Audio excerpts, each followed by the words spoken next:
So hello ma'am. ನೀನು ಇವಾಗ just day 15 ಮುಗಿಸಿದ್ಯಾ, ನೀನು 15 days ಆಫ್ ವರ್ಕ್ಶಾಪ್ ಕಲ್ತಿದ್ಯಾ.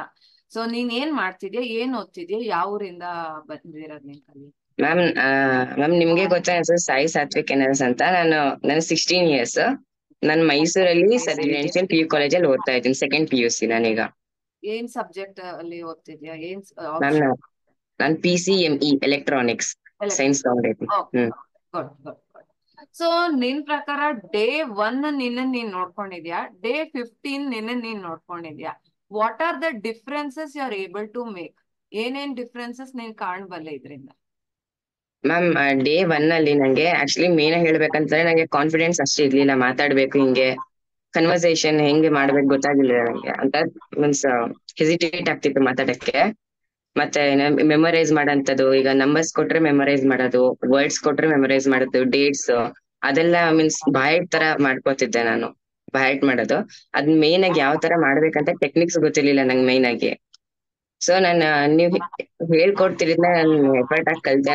ನೀವ್ ಹೇಳ್ಕೊಟ್ಟಾಗ್ಲೇ ರಿವಿಷನ್ ಮಾಡಿದೆ, ಎಲ್ಲ ಕಲ್ತ್ಕೊಂಡೆ, ಟೆಕ್ನಿಕ್ಸ್ ಮೇನ್ ಆಗಿ ಜ್ಞಾಪಕ ಇಟ್ಕೊಂಡೆ. ಸೊ ಆಮೇಲೆ ಬರ್ತಾ ಬರ್ತಾ ನನ್ಗೆ ಗೊತ್ತಾಯ್ತು ಯಾವ ತರ ಯೂಸ್ ಆಗ್ತಿದೆ ಅಂತ. ನಾನೇ ಡೇಟ್ಸ್ ನಂಬರ್ಸ್ ಎಲ್ಲ ಜ್ಞಾಪಕ ಇಟ್ಕೊಳಕ್ ಟ್ರೈ ಮಾಡಿದೆ. ತುಂಬಾ ಯೂಸ್ ಆಯ್ತು ಮ್ಯಾಮ್. ಸೊ ಡೇ 1 ವರ್ಡ್ಸ್ ಎಷ್ಟ್ ಮಾಡ್ತಿದ್ದೆ, ಡೇ 15 ಎಷ್ಟ್ ಮಾಡಕ್ ಆಗ್ತಿದೆ ನಿಂಗೆ? ಮ್ಯಾಮ್ ವರ್ಡ್ಸ್ ನೀವು ಕೊಟ್ಟಿದ್ದು ಡೇ 1 ಮತ್ತೆ ಡೇ 15 ಅಲ್ಲಿ 20 ವರ್ಡ್ಸ್ ಕೊಟ್ಟಿದ್ರಿ. ಸೊ ಡೇ 1 ನಂಗೆ ಬರೀ 9 ವರ್ಡ್ಸ್ ಅಷ್ಟೇ ಜ್ಞಾಪಕ ಇಟ್ಕೊಳಕ್ಕಾಗಿತ್ತು. ಅದುವೇ ನಂಗೆ ಕರೆಕ್ಟ್ ಫಾರ್ಮಲ್ ಇಲ್ಲ, ಮಧ್ಯದಲ್ಲಿ ಎಲ್ಲ ಜ್ಞಾಪಕ ಇಟ್ಕೊಂಡಿದ್ದೆ, ಆರ್ಡರ್ ಅಲ್ಲಿ ಇರ್ಲಿಲ್ಲ. ಬಟ್ ಡೇ 15 ಅಲ್ಲಿ ನಂಗೆ ಹೆಂಗಾಯ್ತು ಅಂತಂದ್ರೆ ನಂಗೆಲ್ಲ ಟೆಕ್ನಿಕ್ಸ್ ಜ್ಞಾಪಕ ಇತ್ತು. ನೀವು ಅದ ತೋರ್ಸ್ ತಕ್ಷಣನೇ ಎಲ್ಲ ಟೆಕ್ನಿಕ್ಸ್ ಅಪ್ಲೈ ಮಾಡಿ ನಾನು ಅದನ್ನ ಇನ್ ಆರ್ಡರ್ ಅಲ್ಲೇನೆ 20ಗೆ 20 ಜ್ಞಾಪಕ ಇಟ್ಕೊಂಡಿದ್ದೆ. Wonderful wonderful. When it comes to dates day 1 ಅಲ್ಲಿ ಎಷ್ಟು ಜ್ಞಾಪಕ ಇತ್ತು, ಡೇ 15 ಎಷ್ಟು ಜ್ಞಾಪಕ ಇತ್ತು? ಮ್ಯಾಮ್ ನಂಬರ್ಸಾ? Dates dates ma'am I think dates ನೀವು 15 ಕೊಟ್ಟಿದ್ರಿ. ಡೇ 1 ಅಲ್ಲಿ ನನಗೆ ಬರೀ 6 ಜ್ಞಾಪಕ ಇತ್ತು. ಅದುವೇ ಲೈಕ್ ಬೈ ಹ್ಯಾಟ್ ಅಷ್ಟೇ ಮಾಡಿದ್ದು, ನಂಗೆ ಅದು ಗೊತ್ತಾಗಿರ್ಲಿಲ್ಲ. ಸೊ ಡೇ 15 ಅಲ್ಲಿ ನಂಗೆ 15 ಅಲ್ಲಿ 12 or 13 ಜ್ಞಾಪಕ ಇತ್ತು. Wonderful wonderful. ಈಗ was it challenging for you to remember phone number earlier? Ma'am phone number ಇಲ್ಲ, ಅಂದ್ರೆ ಅದು ಸೇಮ್ ಹ್ಯಾಟ್ ಟೈಪ್ನೆ, ಅಷ್ಟು ಜ್ಞಾಪಕ ಇಟ್ಕೊಳಕ್ ಆಗ್ತಿರ್ಲಿಲ್ಲ ಅದನ್ನ ಫೋನ್ ನಂಬರ್ನ. Okay. Given a set of numbers, ಒಂದು ರ್ಯಾಂಡಮ್ ನಂಬರ್ಸ್ ಅಂತ ಕೊಟ್ಟಾಗ ನಿಂಗೆ ಡೇ 1 ಎಷ್ಟು ಜ್ಞಾಪಕ ಇರ್ತಿತ್ತು, ಇವಾಗ ಎಷ್ಟು ಜ್ಞಾಪಕ ಇರಕ್ ಸಾಧ್ಯ ಇದೆ? ಮ್ಯಾಮ್ ಸೇಮ್ ಅದುವೇ ಡೇ 1 ಅಲ್ಲಿ 20 ನಂಬರ್ಸ್ ಕೊಟ್ಟಿದ್ರಿ.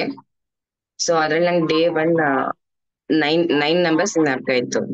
ಓಕೆ. ಸೊ ಈಗ ಡೇ 15 ಅಲ್ಲಿ ನಾನು ಪೆಗ್ ವರ್ಡ್ಸ್ ನ ಯೂಸ್ ಮಾಡಿ ನಾನು ಸ್ಟೋರಿ ಫಾರ್ಮ್ ಮಾಡ್ಕೊಂಡು 20 ನಂಬರ್ಸ್ ಜ್ಞಾಪಕ ಇಟ್ಕೊಂಡಿದ್ದೀನಿ. ವಂಡರ್ಫುಲ್.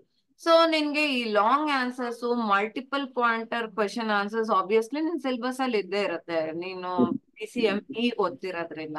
ಸೊ ಇನಿಷಿಯಲಿ ನಾನು ಕೊಟ್ಟಿದ್ದೆ ಒಂದು 17 ಪಾಯಿಂಟ್ಸ್ ಇರೋ ಒಂದು ಕ್ವೆಶನ್ ಆನ್ಸರ್ ಕೊಟ್ಟಿದ್ದೆ ನಿಮ್ಗೆ, ಟ್ರೈ ಟು ಮೆಮೊರೈಸ್ ಅಂತ. ಸೊ ಆವಾಗ ಎಷ್ಟು ನಿನ್ ಕೈಯಲ್ಲಿ ಮಾಡಕ್ ಆಗ್ತಿತ್ತು. ಇವಾಗ if I give you some random content, some multiple point question answer, ಎಷ್ಟು ಪಾಯಿಂಟ್ಸ್, ದಟ್ಟು ನನ್ ಟೈಮ್ ಡ್ಯೂರೇಷನ್ 1 ನಿಮಿಷ ಕೊಟ್ಟಿದ್ದಿದ್ದು ಅವಾಗ 1 ನಿಮಿಷದಲ್ಲಿ ಎಷ್ಟು ಪಾಯಿಂಟ್ ಮಾಡಕ್ ಆಗ್ತಿತ್ತು, ಇವಾಗ 1 ನಿಮಿಷದಲ್ಲಿ ಎಷ್ಟು ಪಾಯಿಂಟ್ ಮಾಡಕ್ ಸಾಧ್ಯ ಇದೆ? ಮತ್ತೆ ಸ್ಟಾರ್ಟಿಂಗ್ ಕೊಟ್ಟಾಗ ನಂಗೆ ಯಾವ ತರ ಮಾಡ್ಬೇಕಂತಾನೆ ಮೇನ್ ಆಗಿ ಗೊತ್ತಿರ್ಲಿಲ್ಲ ನಂಗೆ. ಸೊ ಐ ಥಿಂಕ್ ಅವಾಗ ನಾನು ಅಷ್ಟು ಫುಲ್ ಜ್ಞಾಪಕ ಇಟ್ಕೊಂಡಿರ್ಲಿಲ್ಲ ಪಾಯಿಂಟ್ಸ್, ನಂಗೆ ಗೊತ್ತಾಗಿರ್ಲಿಲ್ಲ ಅವಾಗ. ಬಟ್ ನೆಕ್ಸ್ಟ್ ಮಾಡ್ತಾ ಮಾಡ್ತಾ ಅದನ್ನೇ ಸ್ಟೋರಿ ತರನೇ ಲಿಂಕ್ ಮಾಡ್ಕೊಂಡು ಅದನ್ನು ಜ್ಞಾಪಕ ಇಟ್ಕೊಂಡಿದ್ದೀನಿ ಆಲ್ಮೋಸ್ಟ್ ಎಲ್ಲ. How is your confidence level? Ma'am ನಂಗೆ ಇದು ನಿಜ ಹೇಳ್ಕೋಬೇಕಂದ್ರೆ ಖುಷಿ ಆಗುತ್ತೆ. ಫಸ್ಟ್ ಸ್ಟಾರ್ಟಿಂಗ್ ಡೇ 1 ಅಲ್ಲಿ ಬಂದಾಗ ಕಾನ್ಫಿಡೆಂಟ್ ನನ್ ಪ್ರಕಾರ, ನಾನ್ ಕಲ್ತಿದ್ ಪ್ರಕಾರ 40 to 50% ಇತ್ತು ಅಷ್ಟೇನೆ. ಬಟ್ ನಾನು ಇಲ್ಲಿ ಬಂದ್ ಕಲ್ತಾಗ 80% ಆಯ್ತು. ಈಗ ನಾನು ಎಷ್ಟು ಎಫರ್ಟ್ ಹಾಕ್ತೀನಿ ಅದರಿಂದ ನಾನು 20% ಇನ್ನ ಇನ್ಕ್ರೀಸ್ ಮಾಡ್ಕೋಬಹುದು. ಇನ್ 20% ನಾನು ಪ್ರಾಕ್ಟೀಸ್ ಮಾಡ್ತೀನಿ, ಅದ್ರ ಮೇಲೆ ಡಿಪೆಂಡ್ ಆಗಿದೆ ಈಗ. Very good. ಸೊ ನಿಂಗೆ ಕೆಲವು ರೀಡಿಂಗ್ ಸ್ಟ್ರಾಟಜೀಸ್ ಎಲ್ಲ ಹೇಳ್ಕೊಟ್ವಿ. ಸೊ ರೀಡಿಂಗ್ ಸ್ಟ್ರಾಟಜೀಸ್ ಹೆಂಗ್ ಓದ್ಬೇಕು, what should be your pace ಅಂತೆಲ್ಲ. So did you like all those things? Was it useful for you? Is it going to help you in your studies? Yes ma'am. ಅದ್ keywords mark ಮಾಡೋದು ಅದೆಲ್ಲ ನಿಜವಾಗ್ಲೂ time saving ಮತ್ತೆ ಬೇಗ revision ಮಾಡುವಂತ ಒಂದು ಒಳ್ಳೆ use technique.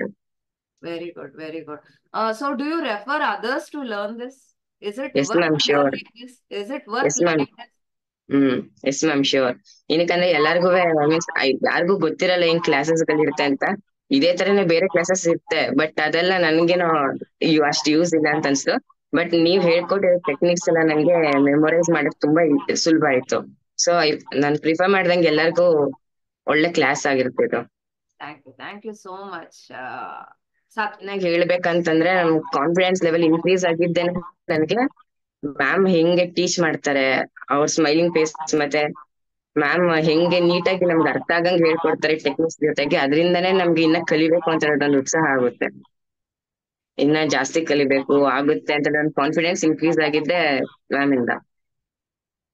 Thank you so ಈಗ ಮಚ್. ಡೆಫಿನೇಷನ್ಸ್, ಲಾಂಗ್ ಡೆಫಿನೇಷನ್ಸ್ ಇರುತ್ತಲ್ಲ, ಅದಕ್ಕೆಲ್ಲ ಲೈಕ್ ಪೆಗ್ವರ್ಡ್ಸ್ ಯೂಸ್ ಮಾಡ್ಕೋಬಹುದು, ಅಥವಾ ಸಮಥಿಂಗ್ ಲೈಕ್ ಲೋಕೈಸ್ ಅದನ್ನೆಲ್ಲ ಯೂಸ್ ಮಾಡ್ಕೋಬಹುದು.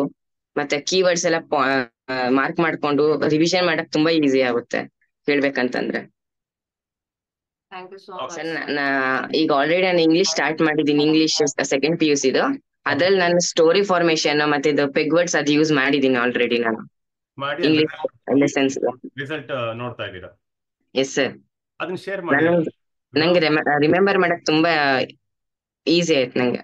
ಡಿಫ್ರೆನ್ಸಸ್ ಯಾರ್ಯಾರು ನಿಂದು ನೋಡ್ತಾ ಇದಾರೆ? ಈ ತರ ನಿನ್ ಕಾನ್ಫಿಡೆನ್ಸ್ ಲೆವೆಲ್ ಚೇಂಜ್ ಆಗಿರೋದು, ಈಸಿಯಾಗಿ ಓದ್ತಿರೋದನ್ನ ಯಾರ್ಯಾರು ನೋಡ್ತಾ ಇದಾರೆ, ಏನ್ ಹೇಳ್ತಾರೆ?